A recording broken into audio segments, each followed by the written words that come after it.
Señores, gracias por continuar a esta hora de la mañana. Ya estamos, Nieves, en el momento de nuestra entrevista central. Así es, tenemos al licenciado José Rijo Presbot, que es el hombre que nos pone al día en presupuesto, gasto público, tributos.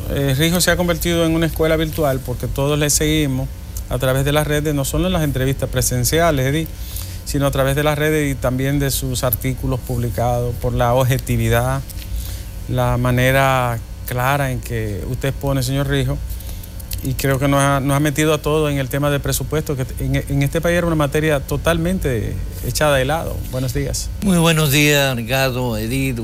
Muchas gracias por esa valoración. Lo que uno trata de hacer es lo que hemos venido demandando de un ejercicio ciudadano responsable. Y hasta que no entendamos definitivamente que la ley más importante después de la Constitución de la República es el presupuesto general del Estado, porque es como nos sacan de los bolsillos el dinero para supuestamente darnos satisfacciones en materia de derechos. Aquí viene, porque esto es un problema fundamental de derecho. Es decir, el gobierno recauda los impuestos para satisfacer, para garantizar, para procurar que la ciudadanía vive en una sociedad de derecho. Derecho a la vivienda, derecho a la salud, derecho a la educación, derecho a la seguridad. Y nada de esto nosotros lo hemos logrado, a pesar de que la República Dominicana ha sido el país que más ha crecido económicamente de su Producto Interno Bruto por los últimos 60 años. Sin embargo, no bebemos agua potable, va a los hospitales y aquí hay 3 niveles, 3 categorías de gente para la salud, ¿no? Gente de primera, de segunda, de tercera. Hay un irrespeto terrible a la dignidad de las personas, con el asistencialismo, el populismo. Entonces, todo eso puede corregirse si los recursos públicos se manejan eficientemente. Si los recursos que son los impuestos que paga la gente se utilizan para satisfacer las necesidades que demanda la sociedad. Si la sociedad está demandando seguridad, entonces el presupuesto tiene que estar orientado a darle seguridad a la ciudadanía. No puede andar con telesférico, no, el problema fundamental ahora es seguridad, pues vamos a darle seguridad y vamos a poner todos los recursos necesarios en seguridad. Donde están los recursos se supone que está la voluntad. Indudablemente, ahí están las prioridades. La prioridad. Ahí están las prioridades. Sí, una prioridad de boca no vale, tiene que ser con esa cuenta. Así es. Bueno, y esta semana los empresarios, en voz del señor Brache, se quejaban con preocupación de que la deuda pública externa de la República Dominicana ya ascendió, si se incluyen los 10.000 millones del sector público no financiero, a 38.000 millones de dólares, José. ¿Cómo vamos a decodificar esto? Bueno, no, eso es lo que dice el gobierno que se debe, eso es lo que registra acá. Llega a los 39.000 millones de dólares realmente. Y decimos que eso es lo que registra porque hay una deuda oculta que no se transparenta, que se utiliza un mecanismo de transferencia de gasto de un año a otro para esconder el déficit durante el año corriente y sustentarlo en una llamada disminución de cuenta por pagar. Por ejemplo, para ponerlo en contexto de una vez el problema de la deuda, porque la deuda es parte de la irresponsabilidad del manejo público. Es decir, nosotros hemos creado un modelo presupuestario desde el 2008, fruto de la reelección del doctor Leonel Fernández, que no ha descendido. No hemos podido bajar el déficit a cero, es decir, mucho menos a tener ahorro para poder cubrir la deuda. Si tú no tienes ahorro, es decir, si tú gastas más de lo que tú te ingresas, tú no tienes ahorro para pagar lo que tú debes. Entonces tú tienes que seguir cogiendo prestado para ir pagando lo que debes. Pero si encima de eso, como estás gastando mucho más que lo que realmente te ingresa, tú estás teniendo déficit. Déficit significa deuda. Si hay déficit, hay aumento de la deuda. Porque como no tiene recursos para ir disminuyendo la deuda que se te vence, tú tienes que coger prestado para cubrir el déficit y para cubrir la deuda que se te vence. Entonces tú no estás saldando deuda, tú te estás reenganchando. Es un círculo vicioso. Y eso, exactamente. Ya para finales de este año terminaremos alrededor del 52% del Producto Interno Bruto de la deuda. Es decir, que más de la mitad ya de lo que nosotros producimos lo debemos. Si nosotros miramos ese nivel de endeudamiento del país en los últimos, digamos, 20 años, ¿se podría focalizar cuáles son los periodos que más han comprometido al país? Los últimos 12 años, definitivamente los últimos 12 años, porque además, como muy bien apuntaba Nieves, la deuda del Banco Central, es decir, esa deuda, en lugar de haberse eliminado con la ley de recapitalización, se ha incrementado, porque curiosamente se hizo una ley para que desde el gobierno central se fuera traspasando cada año un monto para cubrir los intereses de la deuda cuasi fiscal, producto de aquel robo bancario, sí. Porque mucha gente dice del fraude, no, eso fue un robo que hubo. Y lo dijeron los tribunales. Y lo dijeron los tribunales. Entonces, ese incremento de esa deuda es producto de que no se cumplió con la ley de recapitalización del Banco Central, que ordenaba, por ejemplo, para este año había que aportar el 1.4% del PIB. ¿Y cuánto le están poniendo? ¿Cuánto le pusieron para este año? 0.7. Entonces, no había manera de, si no se cumplía con la ley, disminuir la cuenta con la deuda del Banco Central. Esto ya está en alrededor de 474.000 millones de pesos, aquel fraude de 55.000. Y cuando se dice que esa deuda del Banco Central asciende a más de 400.000 millones, ¿realmente a quién se le debe? Porque la gente no tiene una idea de ese sector.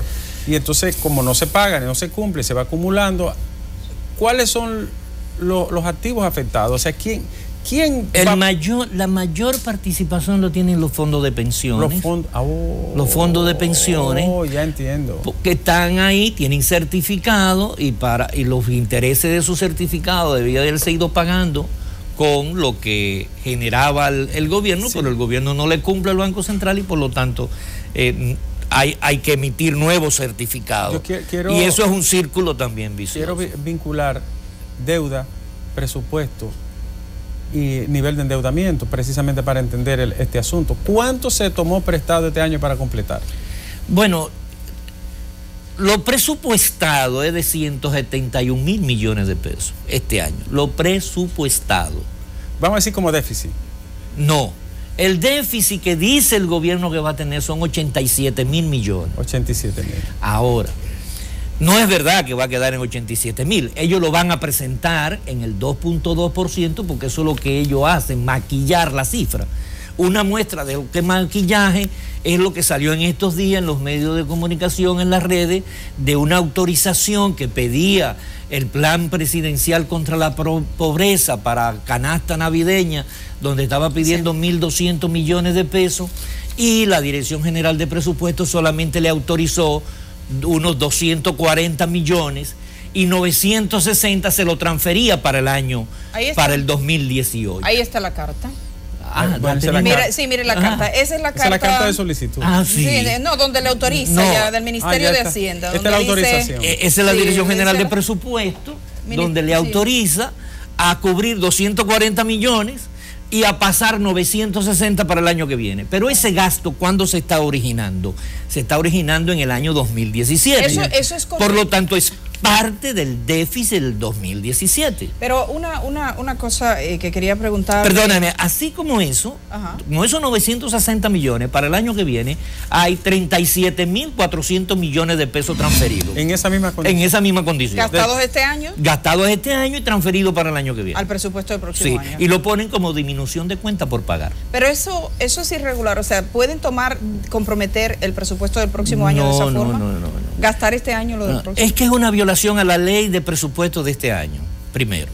Segundo, es una violación a la ley orgánica de presupuesto, porque la ley establece claramente que la apropiación aprobada en la ley es el límite máximo que se puede ejecutar durante el año de acuerdo a la disponibilidad de los ingresos. Si no hay los ingresos suficientes, ese límite máximo que es la apropiación no se puede comprometer. Eso es lo primero. Segundo, el gobierno hizo un decreto, el presidente hizo un decreto, el decreto 1517 del 8 de febrero, donde trataba de evitar esta situación para no tener deuda administrativa. Y sin embargo, desde la misma presidencia ya vemos que hay una deuda administrativa de 960 millones de pesos que es totalmente ilegal. Si el presidente quiere modificar el presupuesto, tiene que mandar un proyecto de ley al Congreso modificando y diciendo que se le va a autorizar un incremento de 960 millones de pesos a esa presidencia y por lo tanto aumentar el déficit real. Pero como no lo quiere transparentar, hacen estos juegos que vienen desde el año 2012 aplicándose año tras año. Esta carta por supuesto se filtró, pero ¿cuántas operaciones en ese sentido podrían existir? ¿Hay acceso? ¿Cómo se documenta? No debiera de ser público. Porque usted habla de la falta de transparencia. Claro, eso porque se filtró. Se filtró. Pero eso no tenemos constancia. Ahora, cuando tú analizas ese plan presidencial que es para canasta, porque esto es una cosa, esos 1.200 millones de pesos es para canasta navideña. Se estima, ellos planificaron mil cajas, ¿no? Las cajas solamente de cartón, 43 millones de pesos. Es decir, que cada caja cuesta 43 pesos, cada caja de cartón donde van a meter la canasta. ¿Y qué sucede con esos 1.200 millones de pesos? Que todo el mundo sabe qué es lo que pasa con la distribución de esa canasta. Eso es un populismo aberrante donde se denigra a la persona, donde se pone a coger lucha para entregarle una cajita que vale tal vez 600 pesos. Te digo que es el engaño de un día, porque ya el otro día ya no queda nada ahí. No, y además, que si usted quiere ayudar para la cena navideña, hay mecanismos. Claro, no si tan denigrando. Si es verdad que para los pobres, y los pobres están siendo beneficiados del bono luz, del bono gas, de solidaridad. Tramítaselo esa tarjeta 500 pesos. No tenga que ir a coger fila. No, ahora tenemos que vender, que estamos entregando un cartón de huevo. Es decir, denigrando a la persona. Porque se le pudiera aumentar, como usted señala, la posibilidad de consumo a través de una de esas tarjetas. La tarjeta se le da como un bono de Navidad. Exacto. Pero no, ellos prefieren poner a la gente a hacer fila, coger sol. No, y tú sabes que en una compra de 1.200 millones de pesos, con el módico 20, estamos hablando de 240 millones de pesos que se va de corrupción. Es un negocio seguro para y sabemos quiénes son. Que son gente muy allegada a los que preparan las canastas. Claro, los que ganan como los que ganan siempre. Instituciones y empresas grandes de este país que quieren hablar de institucionalidad ahora. Pero tomando en cuenta lo que usted dice, que viola la ley de presupuesto, incluso hasta el decreto. Porque el decreto era para que se cumpliera la ley. Sí, es un decreto para cumplir la ley. Un decreto para cumplir la ley. Eso simplemente se queda así. O sea, ¿a quién le tocaría en el Estado poner freno para que una situación que es anómala no pase? Bueno, lo primero es que esa certificación que da la Dirección General de Presupuesto es para que se asuma el compromiso, es decir, compra. Entonces, ¿qué pasa? Para comprar eso tiene que tener la disponibilidad de recursos. Ya vemos que no tiene la disponibilidad de recursos.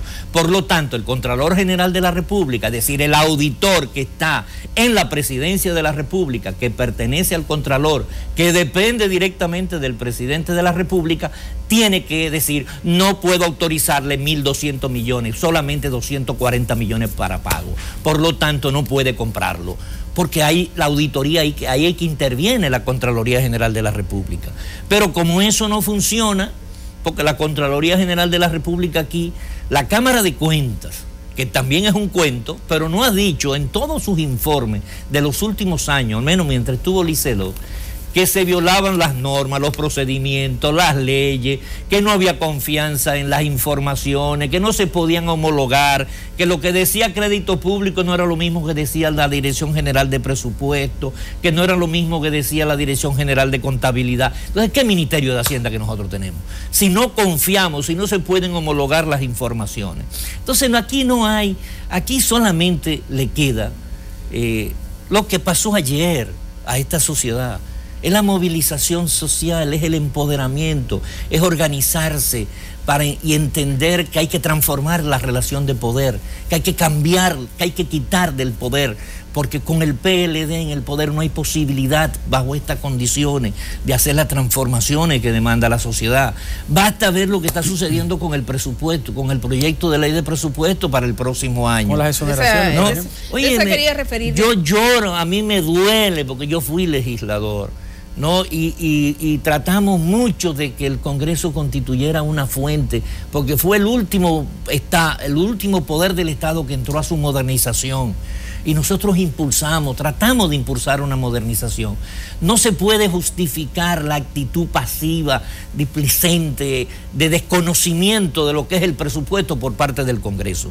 Porque no es solamente el problema de los $100.000. Eso no es tan trascendente para mí como es el no discutir que es un presupuesto engañoso, mentiroso, que está estafando a la sociedad dominicana, que le está diciendo que tiene un déficit de 2.2%, pero está pidiendo un financiamiento de 235.000 millones de pesos, que lo que hace, si paga la deuda que se vence el próximo año, que son 127.000, entonces el déficit real es de 109.000, es el 2.8%.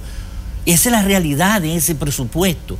Pero también no me están diciendo a mí que el Congreso, en ese proyecto de ley, para financiar para el próximo año los 235.000, aunque el gobierno dice que son 214, en el articulado de la ley establece que son 235.000 millones, dice que hay que emitir 175.000 millones de pesos por bonos. Es decir, dentro de ese financiamiento, 175.000 van a ser por bono. Y manda ya ese artículo de la ley de presupuesto, lo que le está diciendo al gobierno: usted, una vez se apruebe el presupuesto, la ley, usted me va a mandar un proyecto de emisión de bono para que el Congreso lo apruebe. Ah, pero ya él lo mandó, está en el Senado discutiéndose ya el proyecto de ley de emisión de bono, donde un artículo, doctor, y usted que sabe de eso, un artículo dice, dentro de la vista dice, vista la ley de presupuesto general del Estado del año 2018, cuando todavía no se ha aprobado. Increíble. Y eso se atreve a pasar, claro. No, que se atreve a pasar, no, que el año pasado pasó lo mismo. Es una legislación a futuro. Y hay algo que... No, es un desconocimiento y anulación del Congreso. Sí. Es decir, yo te mando esto porque tú me vas a aprobar el presupuesto como yo te lo mandé. Y ellos lo van a aprobar así. Pues claro. Vamos a ver algo del presupuesto, la Comisión Bicameral, perdona. No, lo que le iba a preguntar solo sobre la tasa. ¿A cómo está consignado el dólar en el próximo presupuesto? Es interesante que la gente no se está dando cuenta, pero hay un resbalón pequeño de la tasa del dólar. Sí, a 50.17. Pero realmente está a 47. Ya está 48, ya está casi a 48. A 48. Y se están haciendo operaciones a 49. A 49. O sea, realmente el dólar no hay una sinceridad con el tema de... Ni el precio del barril del petróleo, porque se está considerando 52.8, 52.80 el barril, y ya está a 53 algo. Entonces el dólar va a subir. Y claro que sí, claro que se va a subir. Y eso va a tener un impacto en el balance de índice de precios. Indudablemente, y tendrá que buscar más peso para poder cubrir los dólares que se van a emitir. Pero fíjese un problema, porque no quiero dejar de decir esto, con ese problema de la deuda y de... Para emisión de bonos internos se está calculando para el año que viene 70.000 millones de pesos. De esos 70.000 millones de pesos, 61.000 millones de pesos va a ser para pago de intereses. Es decir, nosotros... O sea, va a coger prestado, porque los bonos es un préstamo. Préstamo, va a emitir un para bono. Para pagar intereses. Hay que pagar 135.000 millones de pesos de interés. De interés. Y para pagar esos 135.000 vamos a coger 61.000 en bonos internos y 23.000 en bonos globales. Es decir, 52%. El 62%. 62%. Porque son 84.000 millones de pesos. Para intereses de deuda. Solo para interés. Solo para interés. Más 127.000 para el pago de capital. De seguir esta ruta, el futuro de este país está profundamente comprometido. Muy comprometido, porque aquí viene otro problema. A medida que se incrementa la necesidad del pago de los intereses, al no tener ahorro para poder cubrir la deuda, cada día va a haber menos dinero para inversión social. A medida que haya menos dinero para inversión social, indudablemente que habrá más demanda de la sociedad de esas necesidades y por lo tanto habrá más represión. necesariamente habrá represión. Tú estás solicitando una historia, Edith. Sí, cuando le decía a usted sobre la ley de presupuesto, la comisión bicameral está cuestionando ciertos aspectos del presupuesto. La comisión bicameral que estudia el proyecto de presupuesto del próximo año, básicamente para incrementar las partidas de la Cámara de Cuentas, la Defensoría Pública. Ahí está la justicia que está reclamando, pero no ha pasado nada con eso. Vamos a ver la historia de Juan Reyes, que estuvo dándole seguimiento, y luego conversamos sobre ello. Estas instituciones demandaron un incremento en su presupuesto para el 2018, y es que este año la Cámara de Cuentas recibió 654 millones de pesos y solicitó un aumento de 500 millones, solo recibiendo 100 millones de pesos, en tanto que a la Defensoría Pública se le asignaron 500 millones de pesos y pidió un incremento de 350 millones de pesos y solo recibió 50 millones de pesos. En la comisión se le ha reiterado nueva vez a los formuladores del presupuesto la intención, el deseo que tenemos a lo interno de esta comisión de que se pueda aumentar el presupuesto de la Cámara de Cuentas y de la Defensoría Pública. En el marco de las condiciones actuales de las cuentas fiscales, nos es difícil avanzar con la celeridad que aspira la sociedad y cerrar el déficit.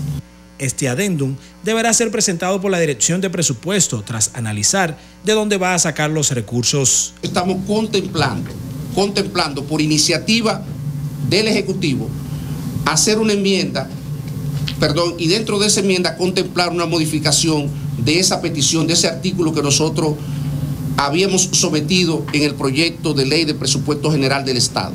Al tratar el tema, algunos legisladores reconocen como válida la sugerencia del Consejo Nacional de la Empresa Privada de poner un tope a la deuda. De que debe ponérsele un tope por una razón sencilla.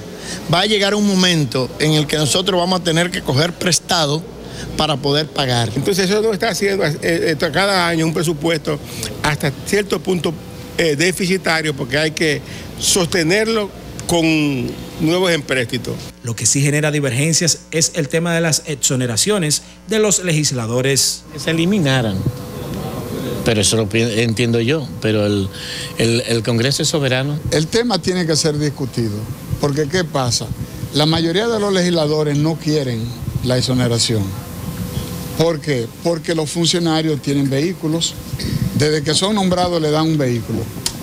El presupuesto para el 2018 asciende a unos 690.000 millones de pesos, de los cuales 175.000 millones serán obtenidos a través de empréstitos.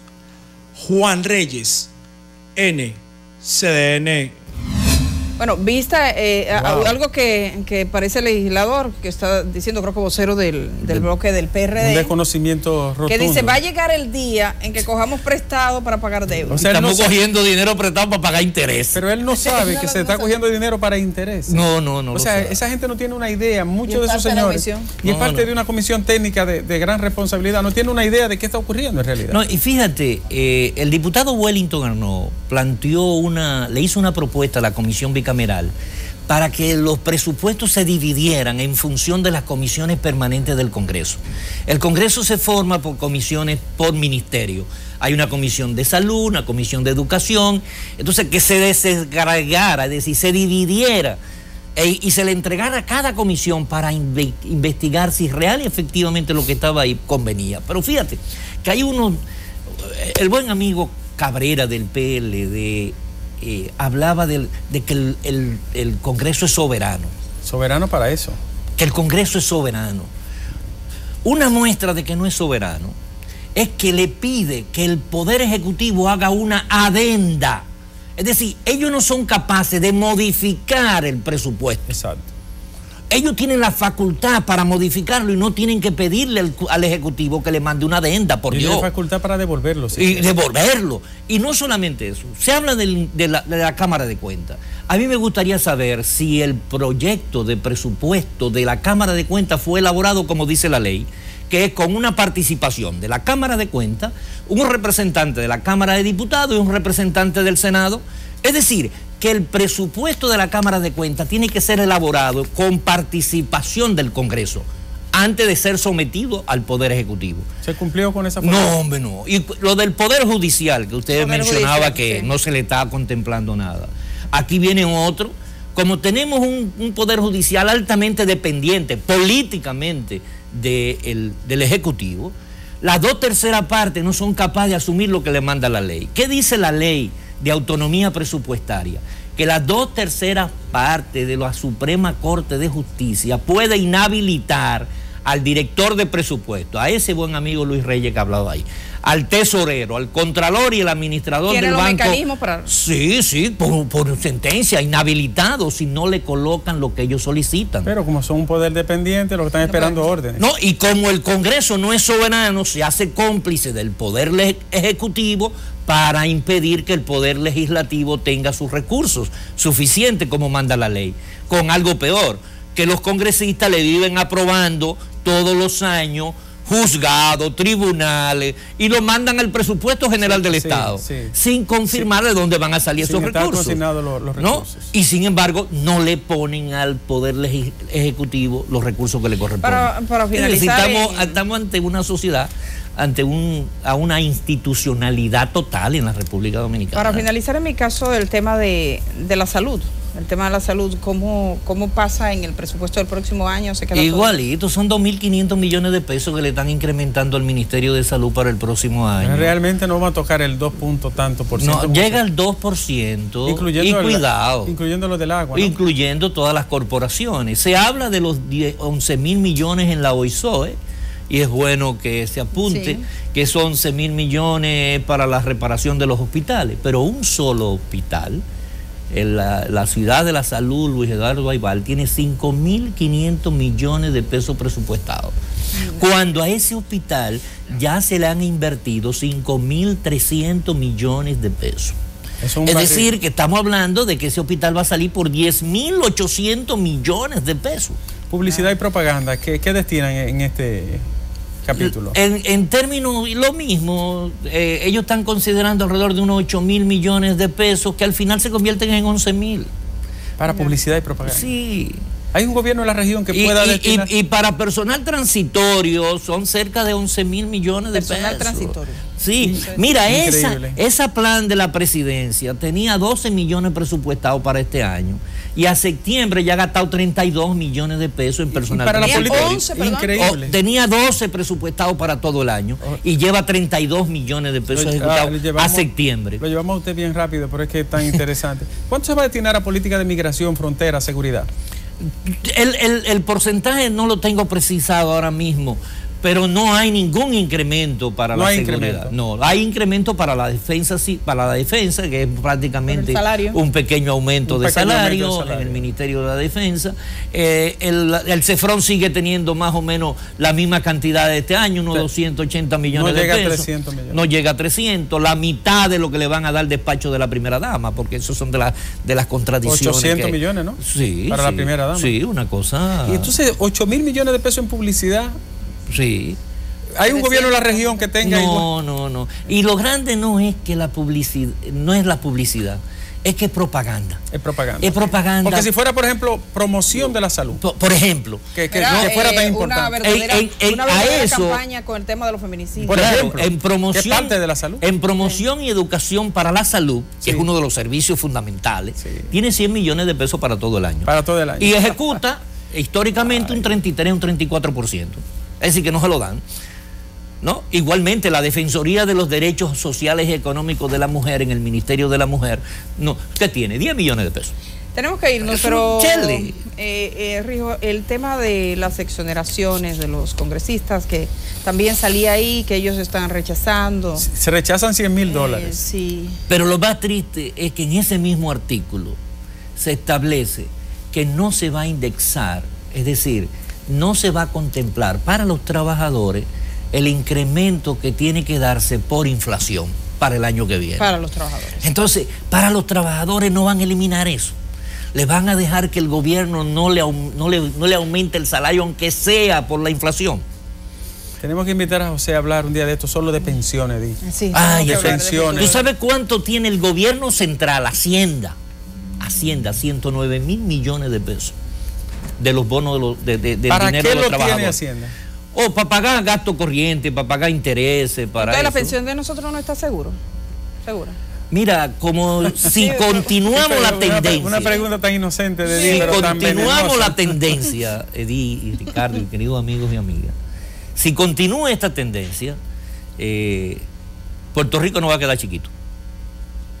Porque nosotros no tenemos. Señores, pero es importante que los trabajadores lo sepan. Solo Hacienda tiene 109 mil millones de pesos de los trabajadores que van a esperar su pensioncita. Sí, que dicho sea, no va a llegar ni a un 40% de lo que es hoy. Que si hay un colapso terrible que esperamos. ¿Quiénes van a ser los primeros perjudicados? Los trabajadores. El dinero que se debe internamente. Así es. Porque van a tratar de pagarle los de Pero afuera. un día de esto van a ser solo hablar de pensiones, proyección, promedio, de cuánto se va a retirar una persona, porque la gente está.